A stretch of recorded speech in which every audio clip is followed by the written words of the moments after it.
When you feel like your life is crumbling around you, you could actually be on the verge of your next big thing. If you'd rather get into a car accident than go to work because you hate your job, you actually could be on the verge of finding your dream career.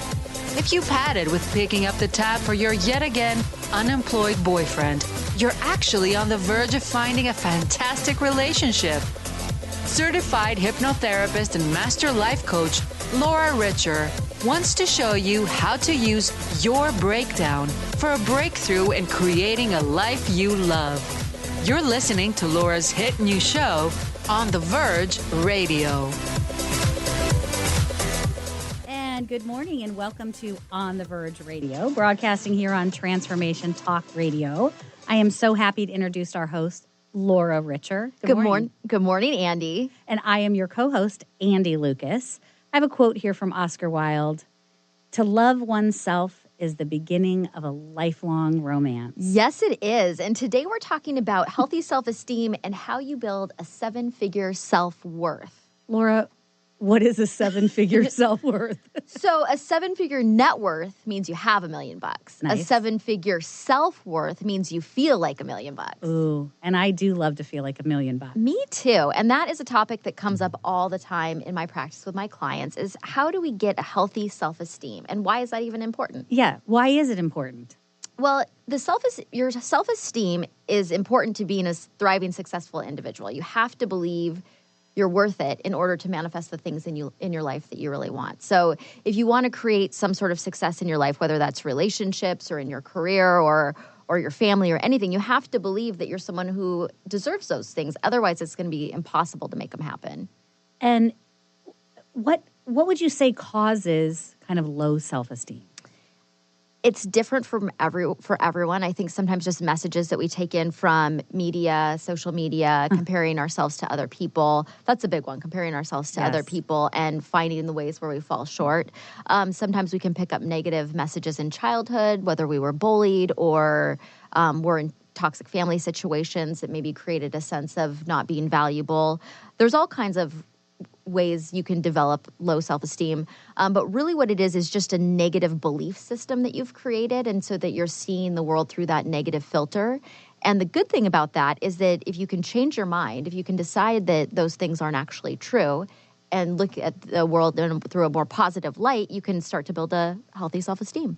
Well, yeah, you've said that your mind goes looking for the proof of what you believe. Yes, that is absolutely true. So if you believe that you are unworthy for some reason, you're going to be looking for all the proof that that is true. And in doing that, you're going to attract more of those situations to you. So dating is a good example. If you don't believe that you deserve to be treated with respect or in a healthy relationship, you're going to attract to you people that are going to who are not going to treat you well because you believe that that's what you deserve. So you're bringing it into your life. We're doing it all subconsciously. Yes, it's all subconscious. I think we've said this on other shows. I don't think there's anyone who's like, I want to go out in the world and just date a total jerk. I don't think that's happening, but yet it is happening because they don't have the right self-esteem to only choose situations that are healthy for them. And that's true in dating, in career, in any type of relationship. So it's important to have a healthy self-esteem because it really influences the decisions you make, the choices you make. And if you want to have a positive life experience, you need to have a healthy self-esteem. Exactly. Dr. Joe Rubino, and he is a founder of the Center for Personal Reinvention. Mm-hmm. He's the creator of the Self-Esteem System, and he's just an all-around self-esteem expert and guru. He estimates that 85% of the world's population is affected by low self-esteem. So I'd like to get us into the 15%. Yes. I would like to be in the 15%. Me too, and all of my clients and listeners. So that's what we're going to be talking about today. How do you get to be in that 15%?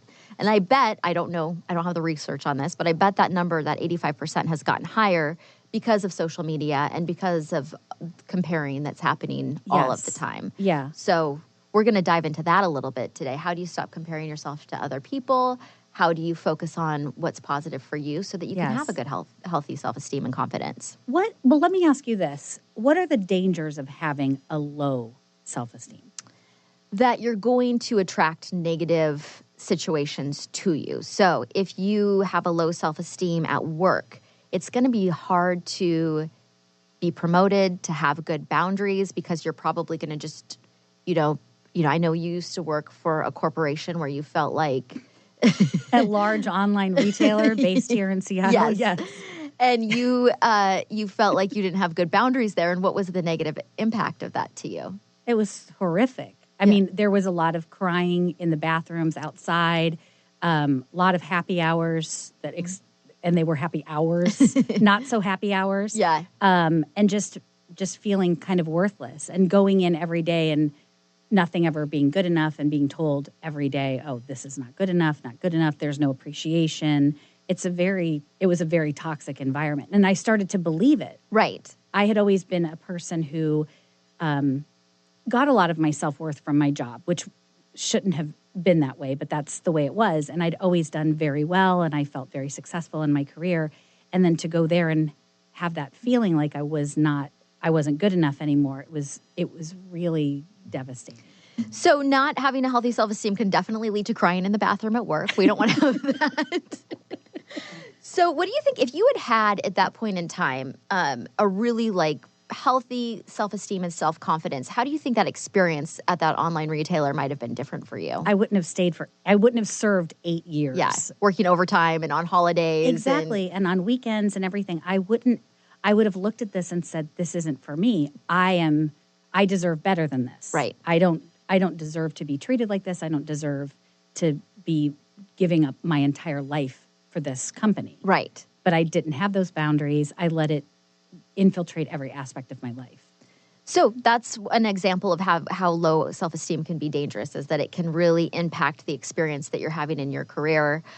Same with relationships. I think that if you don't believe that you are valuable and worthy of love and respect, you can attract some really negative things into your relationship experience, being with people who take advantage of you or just don't treat you the way that you want to be treated. Yeah. And people who have really healthy self-esteem just won't allow for that, because it doesn't line up with how they feel about themselves. So that type of person is not interesting to them. Exactly. Yeah. Yeah, that. It is really interesting how that shift happens. Because I think back, I would never go back to work at that place. I would never even be interested in working in that kind of job ever again, because I don't feel that way anymore. I don't feel like I deserve that anymore. Yes, and so you wouldn't tolerate it because it doesn't line up with how you feel. Exactly. There is a motivational speaker, I guess you could call him. Well, his name is Matt Kahn. Can you tell us about Matt Kahn? So he's a spiritual teacher, motivational speaker, self-help, all kinds of great things. I'm a huge Matt Kahn fan. He's from the Seattle area, and we actually got the opportunity to see him, was it a year ago? A couple years ago. 2 years ago? Yeah. And if you want to look for a resource of somebody who can teach you about how to start to develop a healthy self-esteem and how to really love and accept who you are, which a lot of self-esteem comes from, is accepting who you are and being okay with that. Yeah. He is a fantastic resource. But we both had a really good experience in his seminar. I know for myself, one of the things I really appreciate about his work and what he has to say is to not judge where you're at. So if you're in a place where you're feeling bad about yourself or any type of negative emotion, self-doubt, whatever it is, anger, that instead of rejecting that and layering on another layer of shame and criticism, that you can just accept where you are and say, hey, I mean, this is where I'm at right now. I'm doubting myself, and that's okay. Yeah, he had said to turn to it really when you notice it's creeping up and say, oh, hello, self-loathing. Thank you for showing up. Yeah. And that was really, I think, eye-opening for both of us. And I really kind of practiced that, at least for the next several months. Like, oh, there's doubt again. Well, thank you for showing up, doubt. And now you can leave. Yes. And what's your message to me? But not instead of going like, oh God, I suck. I'm the person that doubts myself. Just being in a place of acceptance of wherever you are. Yes. And that is a great way to build self-esteem, because if we're saying where we're at right now is wrong or who we are is wrong, it's hard to have positive feelings about ourselves. Yes. Yeah.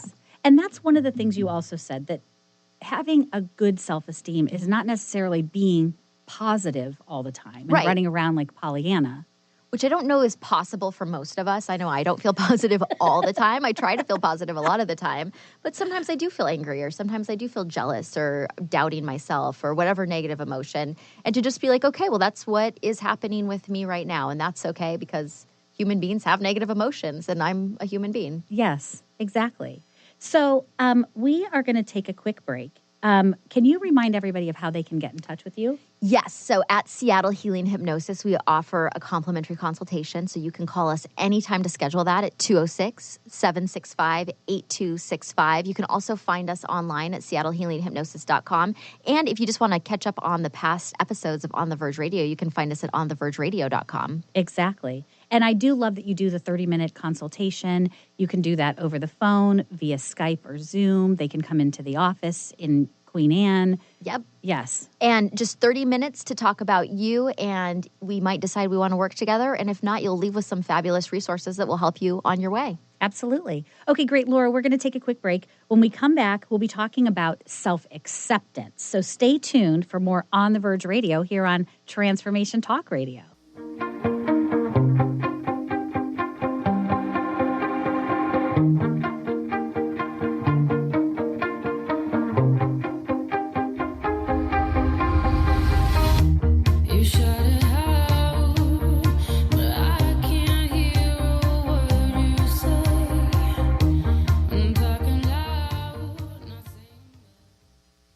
Tune in to Lucid Planet Radio with Dr. Kelly Neff. This hit show will illuminate your senses and empower you beyond your daily stressors and hardships. Renowned psychologist and author Dr. Kelly will captivate you with far-reaching topics and amazing guests as you wake to the greatest version of yourself. Learn to tap into your intuitions, think critically about our world, heal emotional and psychological wounds, and follow your passions to live your dreams. The Lucid Planet. Welcome home. Visit lucidplanetradio.com for more information.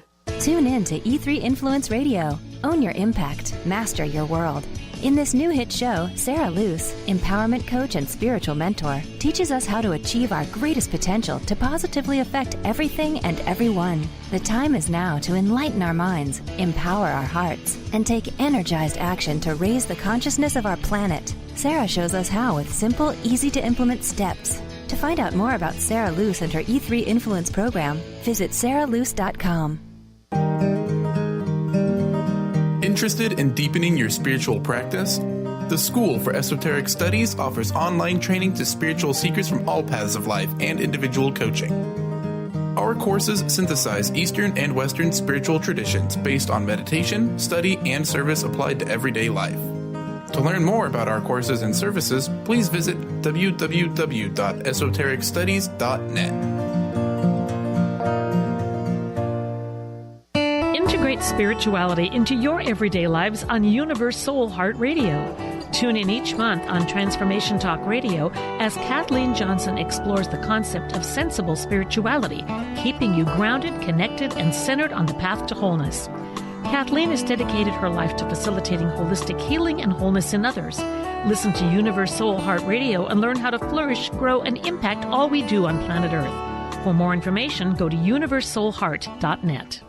To see your life from an angel's perspective, book a personal consultation with Claire Candy Huff, Angelic Walk-In Angel Ariel at Angel Healing House. Candy provides intuitive counseling, Reiki, and angel readings in person in Los Angeles or nationally and internationally via phone or Skype.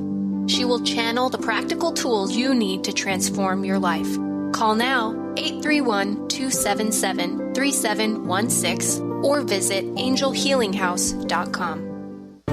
If you're dealing with fear and anxiety, you've probably noticed that the more you fight these emotions, the stronger they seem to get. Dr. Friedemann Schaub, the author of The Fear and Anxiety Solution, explains that instead of suppressing, we need to identify and resolve the deeper, subconscious root causes of fear and anxiety. His personal breakthrough program has helped thousands worldwide to overcome their emotional challenges. To learn more, visit thefearandanxietysolution.com and schedule your free consultation with Dr. Schaub now.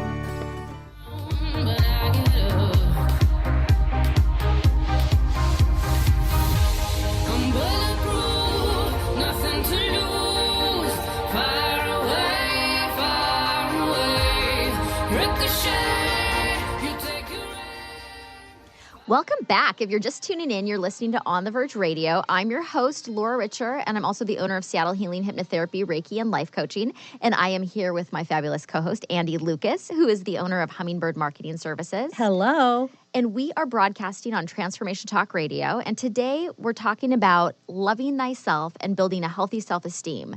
A big part of that is self-acceptance and being okay with who you are. Yeah, absolutely. And Laura, in your practice, I know that you've worked with clients who are introverts and they're hoping to be cured of this so-called ailment. And I wonder if you could talk about that, because I think one of the first things is accepting that you're not too much or not enough. And some of that is being an extrovert and introvert. So yes. And so part of self-acceptance is we can admire different traits in different people. But if we start to think that we need to be those things and those aren't natural to us, then that can be a huge source of suffering. So often extroverted traits are really valued in our, especially in American culture. And so I will have clients who have more introverted personality styles that will come to see me and think that somehow I should be able, that they want to be hypnotized, which doesn't work, by the way, to change their personality. And hypnosis is an awesome therapy tool, but it's not going to cause you to have a different personality. And I very much understand. And thank goodness. Yes. You don't want somebody changing your personality. You want to just learn how to love the personality you have. So I very much understand this feeling. I have an introverted personality. When I was young, especially, I always thought that was a challenge for me to overcome, to learn how to be able to be more in front of people and more social. And it was not something that came very natural to me. And so then at some point in my life, I took the Myers-Briggs test, which is a personality test that's been around forever. And my personality type came back as an INFP. And it was like, oh, okay, there isn't anything wrong with me. It's just that this is my style of relating to the world. And it was so accurate. It just made so much sense to me. Yeah. And it brought me a great sense of peace. It was something that was a tool that really helped me just accept that my personality, I hate making small talk with people. I'd rather you sit down and tell me your childhood trauma than have to talk about the weather. Exactly. And that's just kind of who I am. And that's not going to be any different. So I need to learn how to work with that and embrace the things that are good about me. Yes. Embrace the things that I need a little more help with, and all of it is okay. I don't need to be different. Yeah. So that when I work with clients, that comes up quite a bit, is that, just because you have a more introverted personality doesn't mean there's something wrong with you. It's just, you may not be suited to be in sales, or, you might be more comedian. Or a stand-up comedian. You Yes. might be more suited to be a therapist or a teacher of some kind. So I think just any tool that helps you embrace who you are and better understand who you are is really important. And I know that you've experienced the opposite side of the introverted personality type. Yes. So I am more of an extrovert, although I've learned some things about that I'll get to in a second. But I kind of grew up feeling always like I was a little too much. And I know that I am a little too much. I did cartwheels down the hallway in high school and whatever, a little bit. Wanting to be the center. Who decides if it's too much or not, though? Well, I was always worried about that. Yeah. And I think when I first started dating, I said to you, well, men don't like funny women. Yeah. You got to tone it down. I had to tone everything down and don't highlight any of that. And I was really afraid of being who I was. And you really helped me kind of accept, no, this is who I am. And if somebody doesn't like that, then they're not the right person for me. They're not your people. Yeah. Exactly. And I took the Myers-Briggs, and that was a really interesting time for me because I'm an ENFP. So we're like very similar, but that introverted, extroverted. Yes. I don't think people that meet us think we have the same type of personality. No, exactly. And the thing that has come up for me too is that I've found out I'm this new thing they're calling either an introverted extrovert or an ambivert, because I like going out and being social and being the center of attention and all that. And then I need serious downtime to get away from it. So, and that's a good thing to understand about yourself too, that it's okay to do what you need to do for yourself and accept that that's just who you are. Yeah. So there are other tools to kind of understand and embrace your personality. Can you share like some of those? There's all kinds of tools, and whatever resonates with you is a good tool to use. So I love Myers-Briggs. There's a website called 16personalities.com where you can take a quick 10-minute quiz that'll give you a really cool personality analysis for free. I'm also a huge fan of astrology. So that's a great tool for understanding who you are. And what is your sign? So my sun sign is a Pisces. I do have a lot of Pisces traits of being emotional. I think when I was a child, I was very sensitive. We can talk about that. I got my feelings hurt very easily. That's very Pisces. I also love things that are mystical and, all the subconscious. Pisces rules that. So that was another tool that kind of gave me some framework to understand my personality. Yes. And it doesn't have to be, if astrology isn't your deal, there's Enneagrams, there's the colors personality test, Yes. there's some more like corporate business formatted type things. You could take BuzzFeed quizzes and find out what junk food you are. Exactly. But I do love astrology. So what is your sign? My sun sign is an Aries. Okay. And my rising sign is Taurus. And my moon sign is a Leo. So I'm really like the worst combination out there. Very domineering, stubborn. Fiery, stubborn. Fiery. Yes. But it's not about being the worst. It's just accepting your traits and what's good about that. And there's some things to work with too. Yeah. And I think that has really helped too, is understanding not only who I am, but then the type of person that would be well suited for me. Yeah. Because there's not just... Or the type of job. Exactly. And a former job that I had, not at the large online retailer, but another one, they had us do this thing called Insights Discovery. And that is kind of the color test. But they put it in the framework of our job so we could see how we needed to treat other people that were certain colors, so that it helped our teamwork, and it helped, us work together. It was really interesting. And it is so helpful just to have that understanding. I know for me, I started my career in sales, which as an introvert, I was very mediocre at that. And then I moved on to claims management, which is very detail-oriented. And also my personality type lends itself well to like seeing more big picture ideas and not so analysis detail-oriented. So that was really a struggle for me. And so, I kept landing kind of in the wrong place and feeling inadequate because I wasn't measuring up. But it was just, I wasn't in situations that were really using my skill set. Yeah. Turns out, according to Myers-Briggs, I'm very suited to be a therapist. So wow. Yeah. How'd they know? Do you know what I was suited for? What? On mine, a magazine editor, Well, which was my whole background. So. Yes. And now what you do in your marketing services and editing and content writing all of it. It all works. Yeah. And you can find a way. So in my business, I do have a need to manage details, but I hire Hummingbird Marketing Services for that because I'm not good at it. Yeah. We just fly right in and flutter away and take care of it. So can we talk about some of the common personality differences that I think people are afraid to accept themselves? So we've talked about introverts and extroverts. Yes. And then there's this other issue of being maybe a little more sensitive and then being thick-skinned. So I think that being sensitive is really considered in sometimes we're, as children or in business, that we're taught that being sensitive is a bad thing, that you need to develop a thick skin. And there are really a lot of great, and especially for men, I think that has been more of a challenge. Boys don't cry, that whole kind of thought process. And being sensitive is, you're sensing what's going on with other people. So while you might be more of an emotional person if you're sensitive, you have a really great skill of being intuitive, of knowing how to read other people, and maybe seeing the big picture of a situation. So sensitive can be really good. Yes. It's not a bad thing. But sometimes people are taught that you don't want to be sensitive. You need to be tough and have a thick skin. And that has happened to me, and it took me a long time to accept myself because I tend to cry. It's right on the surface. And when I get, when I'm mad or I feel threatened or whatever, it just comes out that way. I cry. Yeah. And then a lot of people, like people I've dated and stuff in front, oh God, she's crying again. Like it was some kind of weakness or it was a bad thing. Right. And it took me a really long time. And only in the past couple of years have I realized it's not a bad thing. It's just how you I am. process. It's how I process my emotions. And I think there's a lot of people like that, or it's just a little more sensitive. Yeah. I also think of myself as a pretty sensitive person. I don't know that I've ever been described as super thick-skinned. But, Oh, here comes thick-skinned Laura. Yeah. No. But in knowing that and accepting about myself, I can also choose situations and relationships that are going to be suited for that. Yes. So me and my boyfriend, Travis, have joked before, that we're both very sensitive to criticism, like maybe on more of the extreme level than we need to be. But because we're both like that, we get along very well because we dole out criticism very lightly. Very lightly and are quick to brush it over. Yeah. And, oh, God, I'm sorry I said that. I really didn't mean it. No, I'm the one who's sorry. Yeah.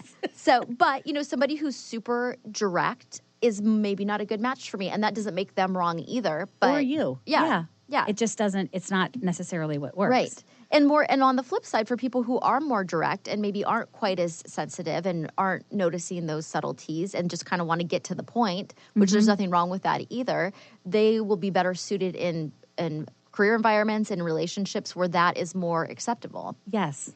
You know, Johnny Depp says, I think everybody's weird. We should all celebrate our individuality and not be embarrassed or ashamed of it. I agree. That's absolutely true. We'd all be a lot wise words from Johnny Depp. Yeah. The other thing that I think is really interesting, Rita Mae Brown, so she's an author and an activist, and she says the reward for conformity is that everyone likes you but yourself. Yeah, I think that that's true. So even though we might see the traits that other people have, being an extrovert, for example, if a lot of my friends are very extroverted, my boyfriend is extroverted, and I really am drawn to extroverted people. I appreciate that quality in other people. But if I'm pushing myself to be that, I'm going to be uncomfortable all the time because what I'm saying to myself is there's something wrong with the way that I am, and I'm forcing myself into something that isn't natural or authentic to me. Exactly. Yeah. And what an uncomfortable life. Right. And how miserable. And have to not even be able to relax and be yourself. It takes so much energy then to try to be this other person. It's a little stressful. Yeah. And then, again, you're just saying to yourself there's something wrong with the way that you are, and that's sending yourself a negative message and eating away at your self-esteem. Yes. Oh, my goodness. Yeah. Okay. So we're going to take a quick break. When we come back, we're going to be giving you the 7 steps to a 7-figure self-worth. So stay tuned for more On the Verge Radio here on Transformation Talk Radio.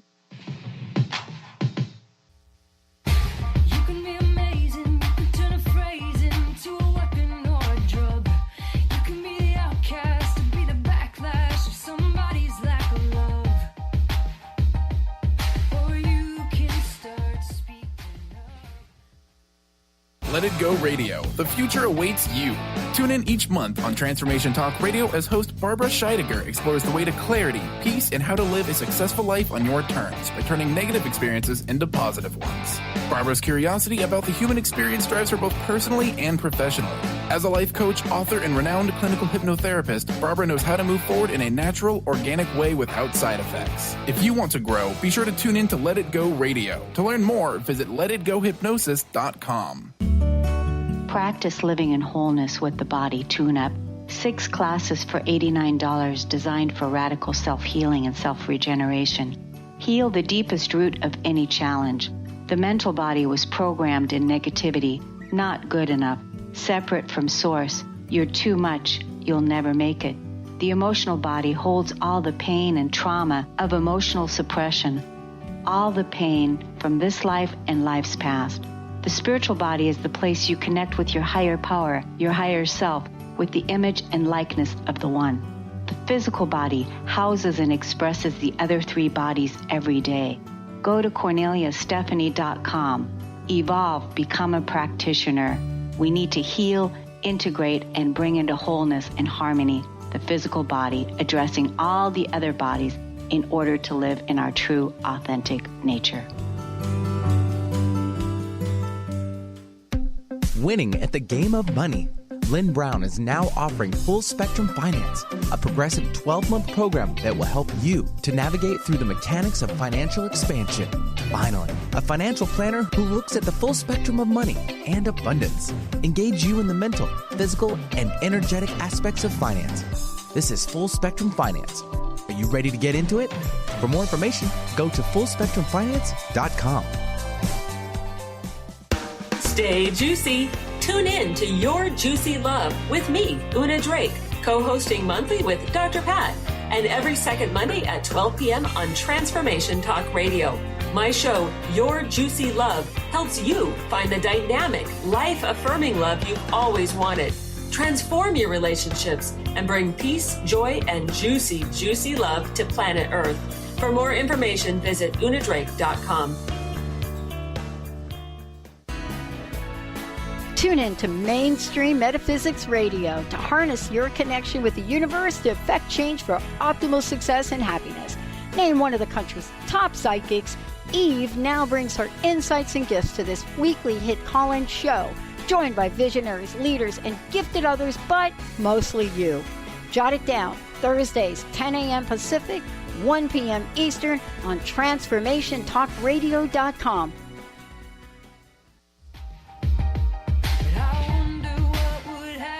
If you say what you want to say and let the words fall out, honestly, I want to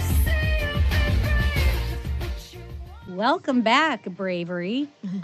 We are on The Verge Radio, broadcasting on Transformation Talk Radio. I'm joined by host Laura Richer. Hi, Andy. Hi, Laura. And who am I? I'm Laura's co-host, Andy Lucas. And today we're talking about healthy self-esteem. We've talked a lot about what self-esteem is, why it's important, why, and you know, where it comes from. But now we want to get into the how. Yes. And how do you kind of start loving yourself? And how do we build this 7-figure self-worth?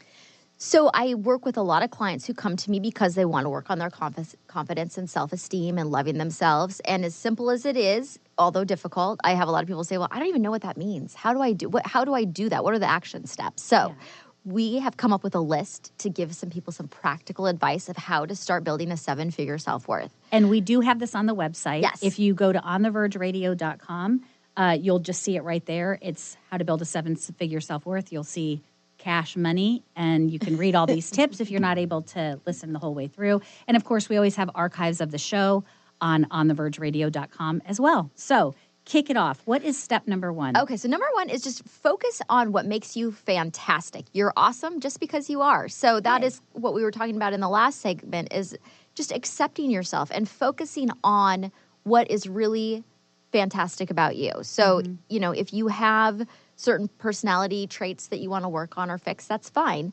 But don't focus all of your attention there. Focus on the things that you're already doing that are great. And what's a good way to kind of start doing that? I just make a list. Make a list, and this is harder for people when I'll say, okay, tell me the best 10 things about you. Sometimes people can't even get past 3.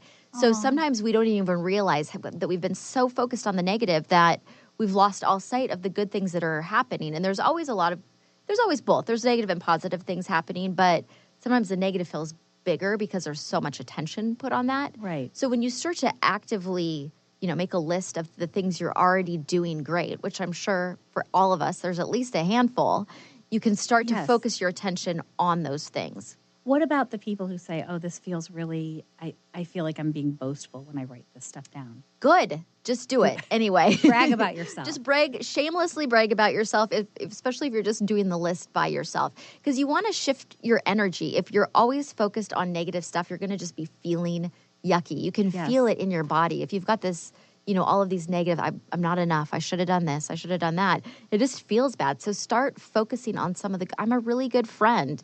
I rescue animals. I am a really good cook. Whatever it is, to start focusing on what's great about you. Because you're not sharing this list with anyone else. It's or you for can you. If you want. You can. Hey, guys, here, put it on your Tinder profile. These are the 10 great things about me. This is what's great about me. Yes. Yeah.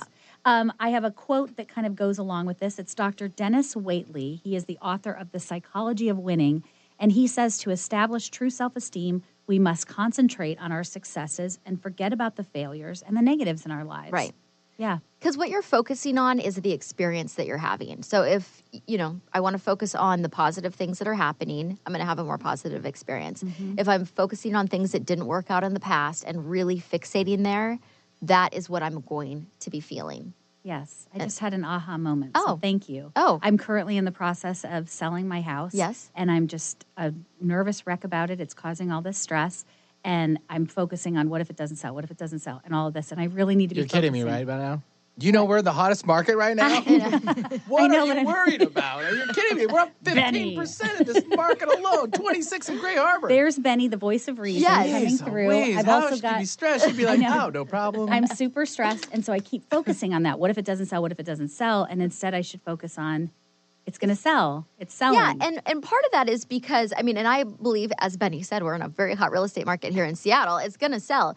But in the meantime, you are living in the experience of, I'm not going to sell my house. You're living life as if the house hasn't sold, when that isn't the truth of what's going to happen. Yeah, but you are having this negative experience, even though the house could sell tomorrow. It will. It will sell tomorrow. Yeah. Okay. Exactly. Fantastic. Yes. Oh, this is all good. Look at the advice I'm getting from their own show. Yeah. So do that same thing. If you're constantly fixated on, you know, I'm not successful enough. I'm not successful enough. I didn't go to college. I didn't do this. I didn't do that. Then you're having the experience of not being successful. Yeah. And it's a mindset. You're kind of ruminating in it. Yeah. Ugh. So Okay. and you could be really successful. It's interesting to me sometimes when I work with clients, and I have clients who are really worried about their finances and not having enough money. And then they tell me kind of, how much money they have. And I'm like, wow, that's a lot more money than I have. And so, but they are having the experience of not having enough money because that's what they believe. So it doesn't really matter what the amount is, the number in the bank is. Right. It's the beliefs that you have built around it. And so that's the same thing with self-esteem and who you are. Yes. So focus on the positive. Yes. What about numbers 2? Step number 2 to a 7-figure self-worth is? Monitor your inner dialogue. So what are you thinking about? And notice whether those are positive thoughts or negative thoughts. Yes. And I don't think that we can tell ourselves things that we don't believe. So if you're having the thought that like, oh, I'm fat, you can't just switch into I've got the hottest body ever, because your mind isn't going to believe that. But can you move away from that to, oh, I'm starting to exercise and I'm starting to feel healthier, and focus your attention there, or or I'm not successful enough. You're not going to convince yourself that you're the CEO of a major corporation when that's not true. But you can say, but I did great on this project at work, or I have had these successes in the past. And just notice where you're focusing your attention and what you're telling yourself about who you are. Yeah. Louise Hay, who we both love and read all about, she says, you've been criticizing yourself for years and it hasn't worked. Try approving of yourself and see what happens. Yes.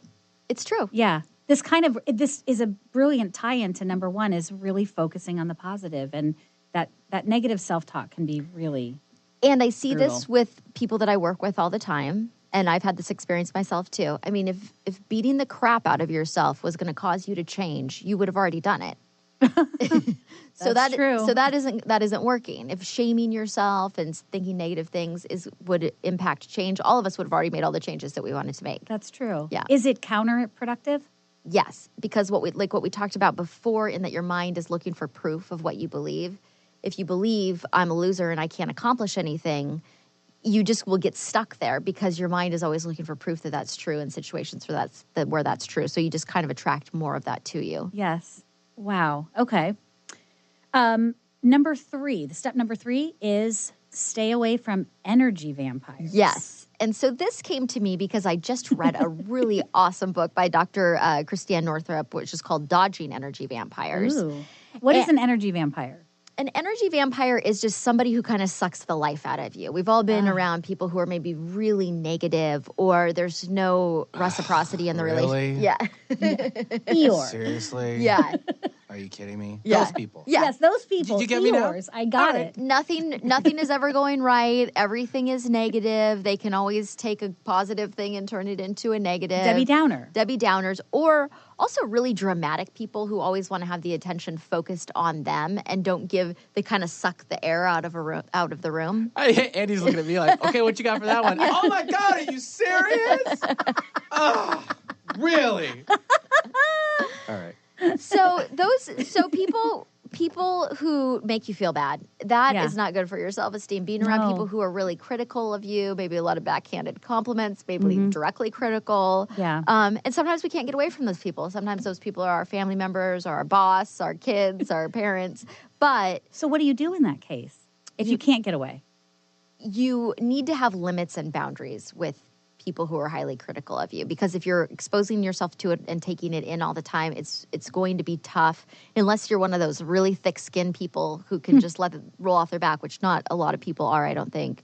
Then it's going to have a negative impact. So you just want to limit your exposure to that as much as you possibly can. It's probably impossible to totally cut that out, but yeah. I had a massage therapist once tell me, because I was, face down, she's helping me out, and I was complaining about something that was going to go on, and she said, what you need to do is put up mirrors that are facing outward. So just bounce it all back off of them. Yeah. Or turn it in and face it toward yourself, and just keep all of your positive energy to yourself. I love that. And as a closing quote for these energy vampires, I love this from Hans Hansen, who's a professional soccer player and entrepreneur. People inspire you or drain you. Pick them wisely. Yes. And I think sometimes we feel obligated to be with the people that drain us, but, it is a choice. Everything's always a choice. Yeah.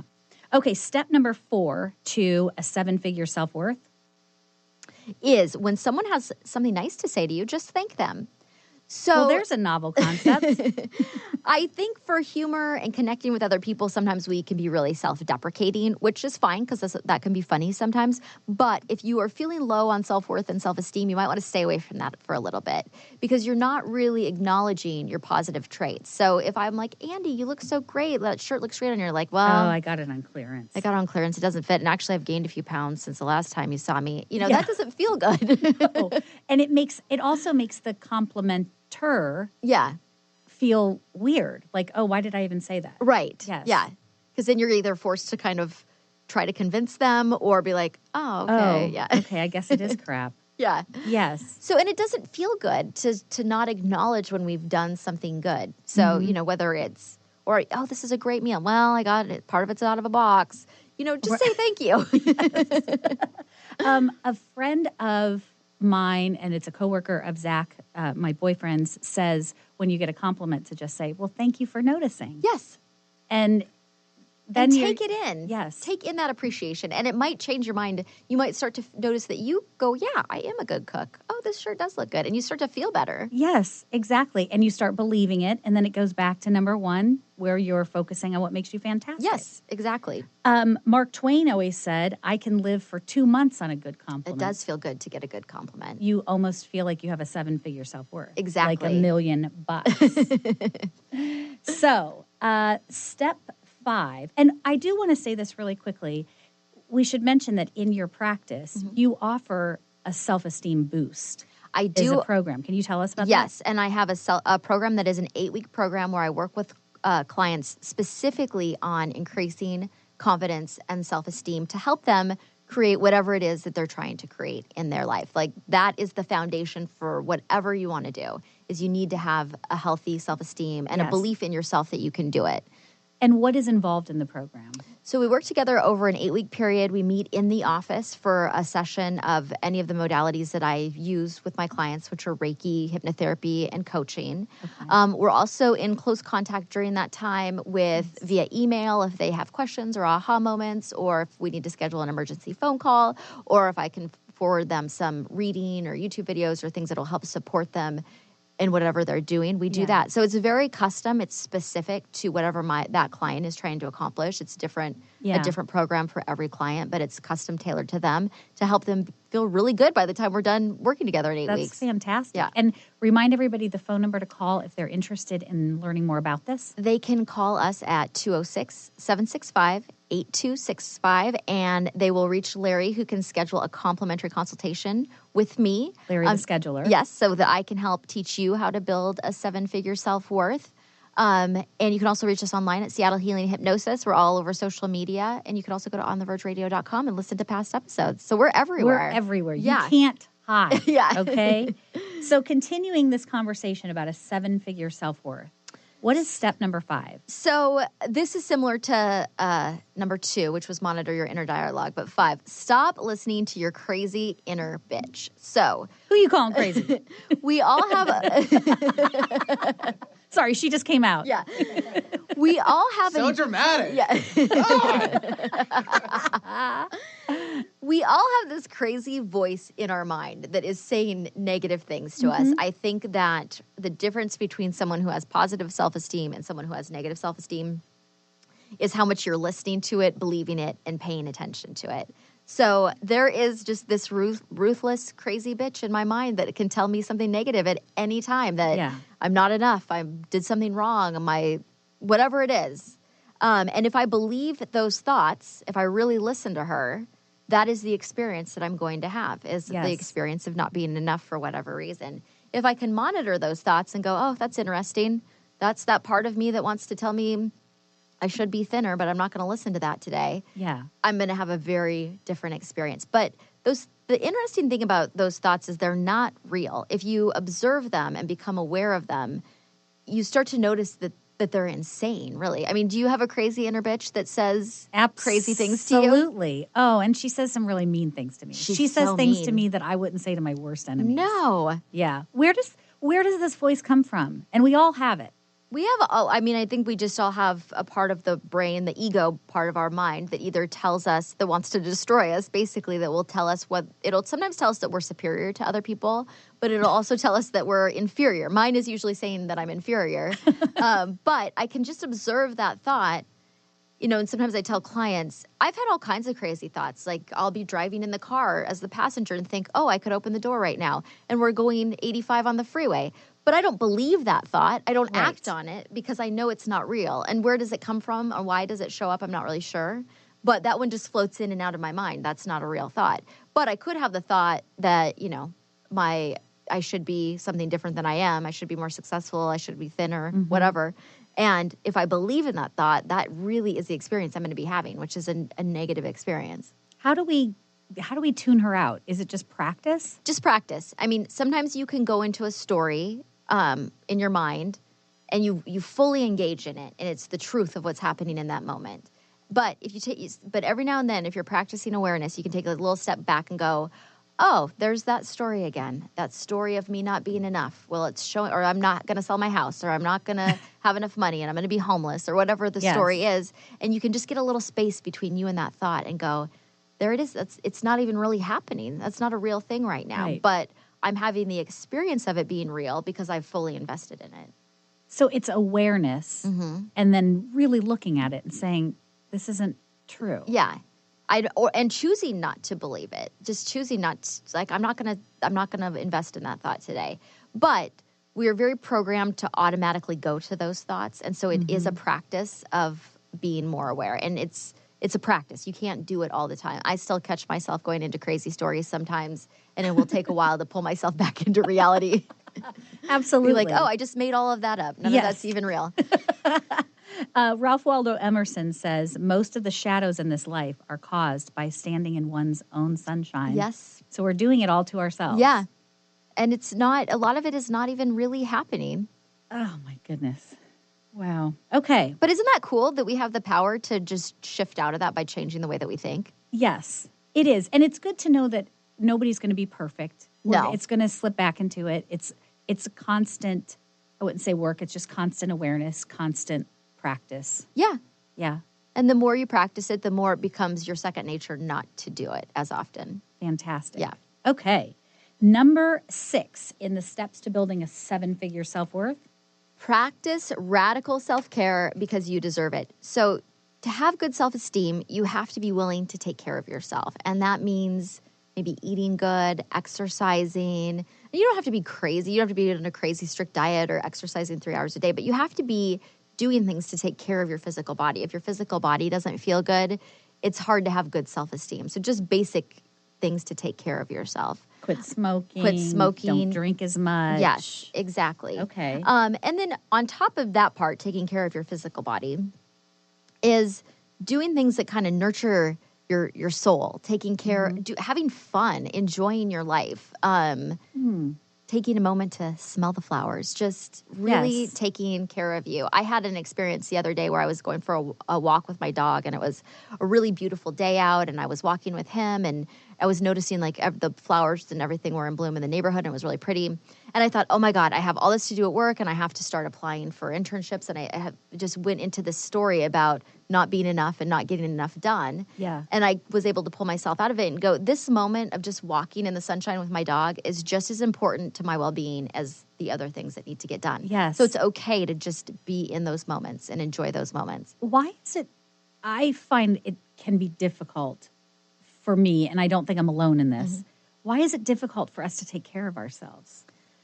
Because we think that we need, I don't know, I think it depends on the person. Some people are better at it than other people, but a lot of people aren't good at it. And I think it's because we feel like we need to be giving to something else all the time, and that if we don't have good self-esteem, we don't feel worth our attention. Maybe our job needs it more, our family needs it more, and we're prioritizing ourselves last. And so it's hard to make those changes because you only have so much energy. Right. And some of it needs to be directed to you. I have a client I've been working with who wants to quit smoking, but her life is really out of balance and she's working quite a bit. And so, at some point you have to decide, where am I going to invest my energy? Because if I'm giving all of it to work, it's going to be really hard to make any changes to take care of myself. because you're depleted. Yeah. And I definitely felt that when I had a corporate job. It was very difficult to want to take care of myself. I just wanted to come home and zone out with TV or a glass of wine or something. It was hard to find that motivation because I was out of balance. Okay. Interesting. Well, Jillian Michaels, who is a fitness guru, fitness queen, says something that resonates with me, that selfish isn't a dirty word. It means we take care of ourselves so that we're able to give back. Yes. Why? We've talked about this before, but for some reason, selfish it does sound, it has this negative connotation. Well, selfish, I mean, I think when you hear the word selfish, it sounds like you're taking at the expense of somebody else, and that isn't good. But you do need to take care of yourself. So you don't need to be a totally narcissistic and just run over everyone that comes into your path, crosses your path. But at the same time, you don't need to self-sacrifice and not take care of you. So taking care of you is not selfish. It's your job. If you're not going to do it, no one is going to do it. What? Yeah, that's very true. And you're no good to anyone else when you're not taking care of yourself. If I'm totally depleted and exhausted, I don't really have very much to offer. Right. Exactly. Okay. Fantastic. Okay, so the last one, this is step number 7 for a 7-figure self. That's a lot of sevens. Yeah. Is transform your boundaries. And so on our last episode, if you didn't see it, check it out. We had our favorite boundaries expert, Sari Gelman, on talking about how to have good boundaries in your life. And that is so important to having good self-esteem because you cannot create the results that you want for yourself if you are not trusting your own inner yes and inner no. If you're doing things that you don't want to be doing all the time, but you feel guilty, and so you're doing them for other people, you are not building self-confidence. It just doesn't work. It's impossible. It's impossible. Yeah. Okay. So I think that boundaries are really hard for people because we don't want to let other people down. But when we don't respect our own boundaries, we're letting ourselves down. And which is worse? Well, I think ultimately, if you're letting yourself down all the time, you don't have a lot to offer. Exactly. Yeah. And you've also said that when you do things for people, it should come from a place of kindness and a place of wanting. And that if you're doing it and not wanting to, that's not really very kind. I don't think so. I don't want somebody to do something for me that behind my back they're going like, oh, God, she's so terrible. I can't believe she asked me that. And then showing up with a smile on their face. I mean, that would make me feel really bad. I don't want anyone to do that. Exactly. You want them to do it because they want to do this. Exactly. And if they don't, I want them to tell me. So I don't want to cross their boundaries and make them feel uncomfortable and push them to do things that they don't want to do. Right. But I do need someone to tell, if it's something they don't want to do and I don't know, I need them to tell me that. Yes. Why is it hard for people to say no? We don't want to let other people down. We feel obligated. We don't want to look bad. We feel like if we were a nicer person, we would want to do something. And that goes back to really accepting who you are. Yes. And there's things that, that nice people might do, but you might not be wanting to do them. And that doesn't mean I'm not a nice person. Well, it might mean you're not a nice person, but it's who you are. Hey, you have to accept it. No, it doesn't mean you're not. It just means that it's not something that is for you. Right, like helping someone move.